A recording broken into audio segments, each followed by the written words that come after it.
Welcome to another IGCSE, GCE, and GCSE Economics lesson series. Today, we will be discussing the third topic under the Unit 1, because I mentioned at the beginning, the Unit 1 basic economic concepts will be discussed in three sections. One is the basic concepts, and second one was about production possibility curve. And now the third one of Unit 1 is about economic systems. Right. What are economic systems? Right. In economics, normally an economy, we mean by that is a society or a country in the modern world, if you say. So economic systems means, now, we have seen, I have mentioned at the very beginning that all the economies in the world experiences unlimited human wants of people living in that country. And although they have, people want unlimited stuff, unlimited things, the available resources which can provide these goods and services is limited. So when we have, limited resources but unlimited wants, we cannot, as let's say, for example, we are the people who are managing an economy, managing a country.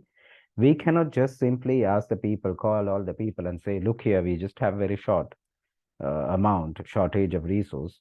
So you just have to sacrifice things and you just have to consume only these like that. I mean, obviously, that's what is going to happen, but we are not going to say that. So what we have to do is actually, we should be able to manage these limited resources to satisfy those unlimited wants in much better way. That means I'm not trying to say that we can satisfy every single want, but we satisfy the most important wants of the people, although we sacrifice the others. Now, this in different countries is handled by different people. Some countries, this job of, satisfying human wants is done by private sector, private businesses like you and me. And in some countries, it is handled by the government. And there are some countries where both government as well as the private sector involved in these economic activities. And based on that is what we, discuss saying economic system.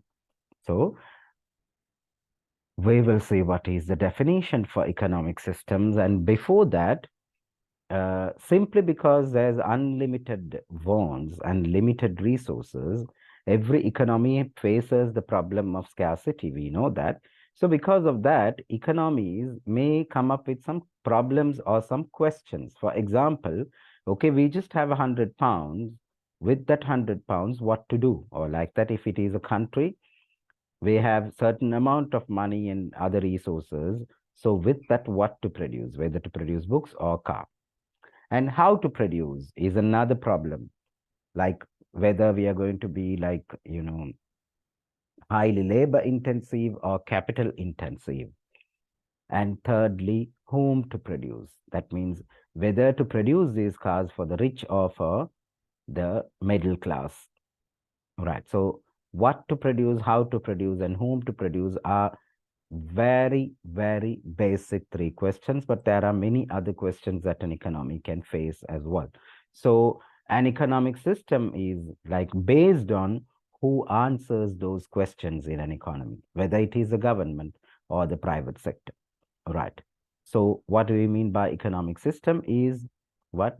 The way an economy is organized, the way a country has organized itself. So it's a way how resources are owned in the country. That means who owns the resources and who makes the decision of what to produce, how to produce, and whom to produce. Whether it is the government which owns the resources collectively on behalf of everyone, or it is the private individuals who have money, who are rich, who own the resources and decide what to produce, how to produce, and whom to produce, right? Based on this, we classify the economies into mainly into two: free market economy and command economy, we say. Those who are, doing economics, if you have done history as well for your GCSEs or your, early years at school, you would have heard about the Cold War. Actually, one of the main reason for the beginning of Cold War was this differences in economic system. US and its Western allies, they were more towards a democratic or the free market economy. On the other hand, USSR was more towards communism or command economy. Communism is an economic, what do you call, a political system though, but there is an economic system within, which is what we call a command economic system, right? Okay. So in a free market economy, what happens is the resources, that mean land, labor, capital, all of these can be owned by private individuals and firms like you and me, people like you and me. If we have the capability, we can own any amount of resources, any amount of land, any amount of money, any amount of capital. So here, what to produce, how to produce, whom to produce, all of that will be determined by us. That means those who own the resources. So the government has nothing to do with economic activities. In the economic business, the government is not going to, intervene there, poke its nose into that. Okay. So what are the characteristics of a free market economy in that way? One, resources are privately owned. That means all the resources are owned by private individuals and firms. There's no collective resource held by the government. Second, resources are allocated according to the price mechanism. Later on in economics, we will discuss about price mechanism. But for now, what is price mechanism is deciding on what price to charge for different products. So this, in a free market economy, the price will be fixed by the consumers and the producers, both of them through bargaining. Okay, this price, this price, this price, this price for a product, and ultimately both of them may agree on a particular price. That's price mechanism. So based on price mechanism, only resources will be allocated. Meaning what? For those goods whose, prices are very high, businesses will be ready to allocate their resources, their land, labor, capital, and all that. They'll try to allocate, to those maybe high-end, technological stuff are very expensive in the market. So that would bring us more profit. Then the businesses will be attracted to allocate their money to produce such products. Next characteristic in a free market economy is freedom of choice. That means businesses can decide what to produce. People can decide what to buy. They don't have to depend on what the government produces and consume. Here, they can decide what they want to buy. So they can, when we say they can decide what they want to buy, they have a say in the production of goods. That means they show, okay, high demand on certain goods, and the prices of such goods will be very high. So businesses will be attracted to produce those. And workers also have freedom of choice of the jobs they will be doing. They don't have to depend on the commands of the government to do a particular job. They can do whatever the jobs they like and which is available. And in the economic activities, there is no government intervention. Please keep in mind that we don't have 100% free market economy or 100% command economy, which we are to discuss in the world. Okay. Of course, there's a little level of government intervention even in a free market economy, but theoretically, there cannot be any government intervention. All right. So we have just seen the, characteristics of a free market economy. So within those characteristics, we can already see that there are some benefits of free market economies to people or businesses. One of the main benefit is the consumers have a wider choice, because the reason is private sector businesses, they treat consumer as the king or queen. So private sector businesses, what they do is they carry out research to find out what people really want, and based on that is how they allocate the resources to produce. So consumers have a better standing in the market, right? And people are free to own resources in such an economic system.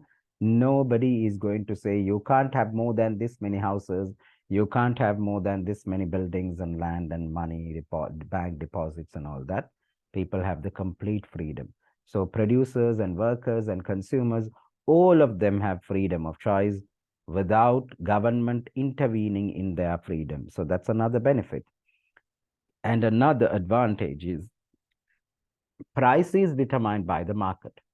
Customers and suppliers, both of their involvement, we call market forces, demand and supply, involves in the decision making. So that's a benefit too, because the consumers, I mean, producers do not have, a sole power in determining the prices, but the consumers also have, their hand in determining the prices of the goods and services that they will be buying. Okay. I'm sorry about the last one is not very clear. It says high competition between firms. Yes, there will be high competition. And why have I put it under advantages? When there is competition, when businesses are competing with each other, they will always try their best to satisfy the needs or wants of the consumers. So that's one of the benefit due to high competition, right? But obviously, from what we saw, the characteristics of a market economy, we can see there are some flaws, some disadvantages in a market economy. For example, we have seen in the section 1, topic 1, there is a type of there's a type of goods called public goods, another type of goods called merit goods. Public goods like street lights and all that will not be provided if it was 100% market economy, because in 100% market economy, no government intervention. Merit goods will be underprovided because only private schools means private schools will only provide schools, education, healthcare, private hospitals only for those who are willing to pay. Those who are, not willing to pay, they will be out of school, out of hospitals. High inequality in income. We say there is a bosses and workers culture in a free market economy. That is, there will be some people who own plenty of different resources, and because of that reason, they'll be making big fat profit and making a lot of money. Whilst there will be others who just simply work as workers for others, and they will earn very lesser income compared to them. So there is an inequality in income. And next is unemployment may be high, because it's like this: private sector wants to make profit. Now, if you want to make profit, how can you make profit? You need to make sure you are reducing, you are controlling the cost.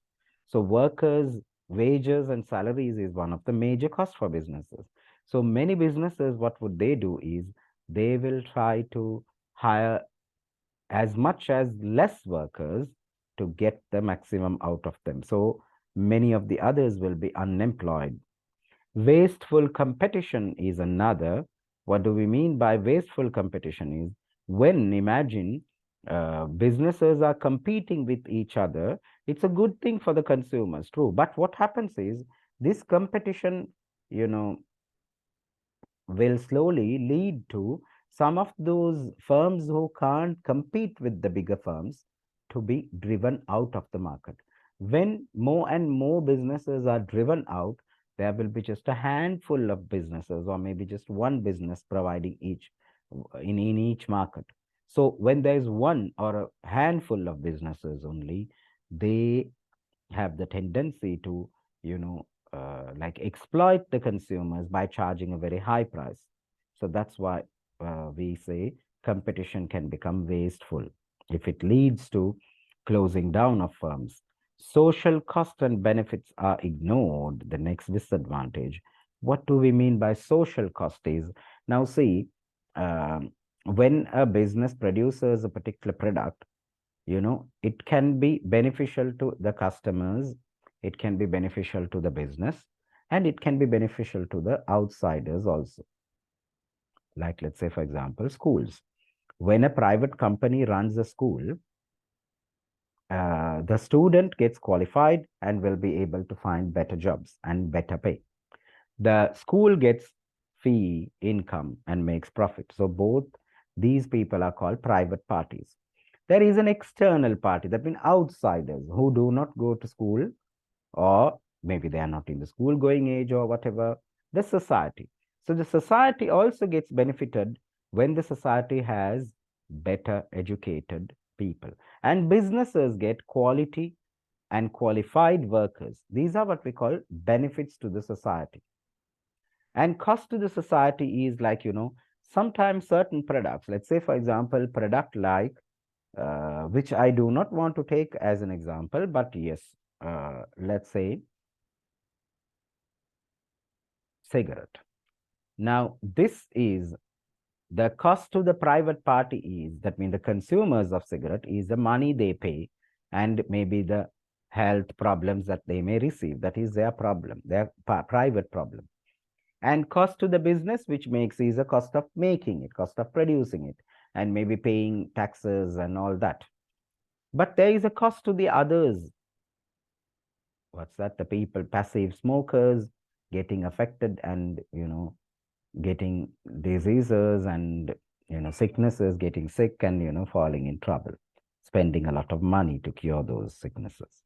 Now here, what happens is the private sector businesses are only businesses in a country means, because in a free market economy, just private sector businesses.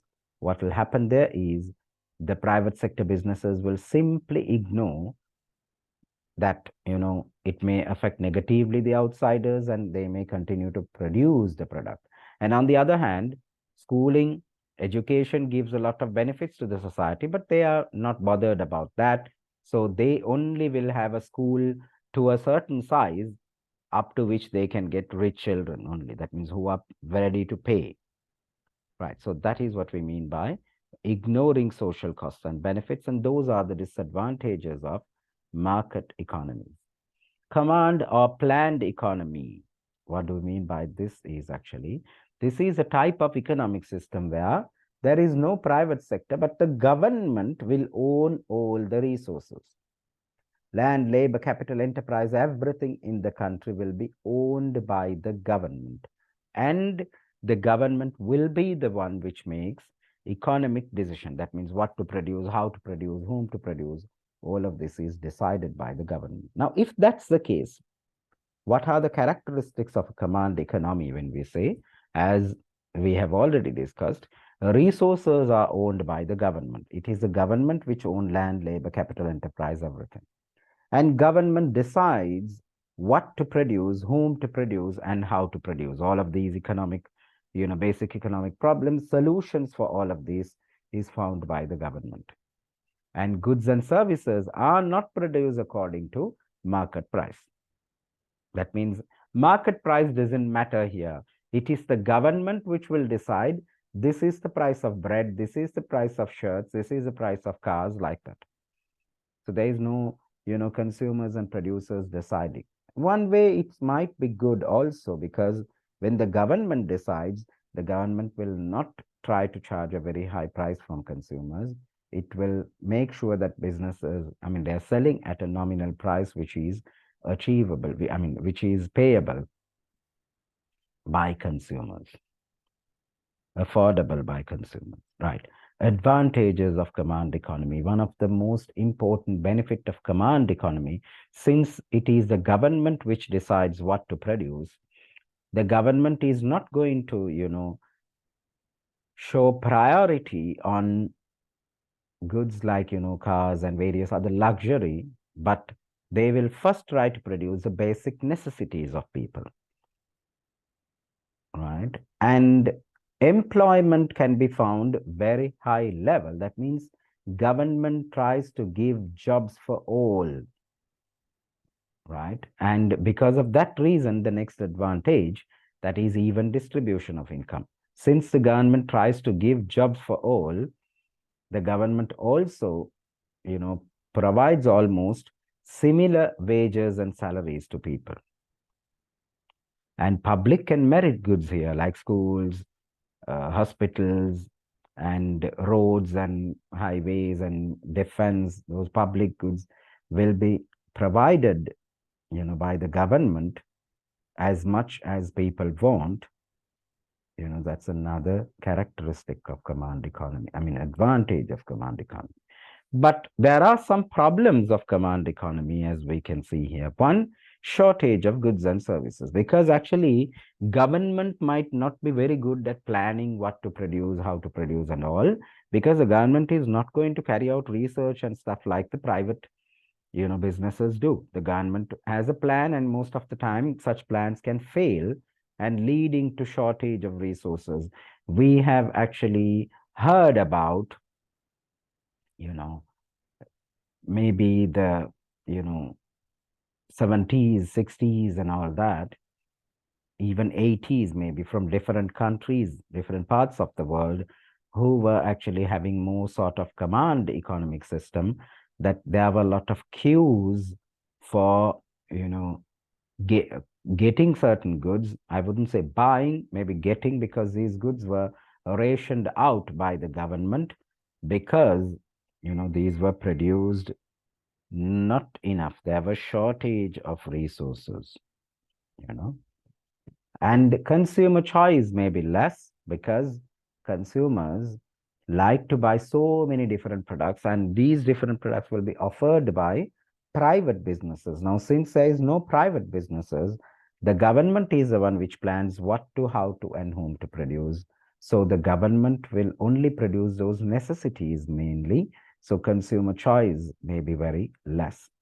High bureaucracy is the other one. That is, bureaucracy means too many public servants to run the economy. Now, since the government will have, so many rules, regulations, and so on, then they would also need so many people to police all of these things. So they will need to employ so many, and things should go through many different levels. So, that makes things more complicated in a country. All right. Okay. So now what we have seen is we have two major economic systems. Command, where the government intervention is high. Government is the one which plans the economic activities. Market, where the government doesn't involve in economic activities at all.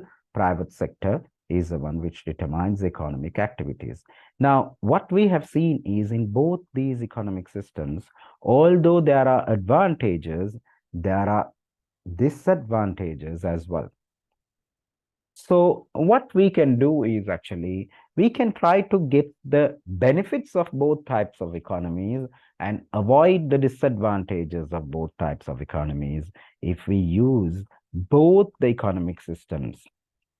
So that's what we mean by mixed economy. In a mixed economy, what happens is both private sector and public sector will own the resources and allocate the resources. I mean, government also will be involved in provision of goods and services, and private sector as well. So since the government involves here, government will try to provide all the basic necessities, whilst the private sector will try to provide all the luxuries that people want. So people will also have choices here, right? Variety. So consumer satisfaction will be to a greater level higher in a mixed economy, because people get both their wants and needs.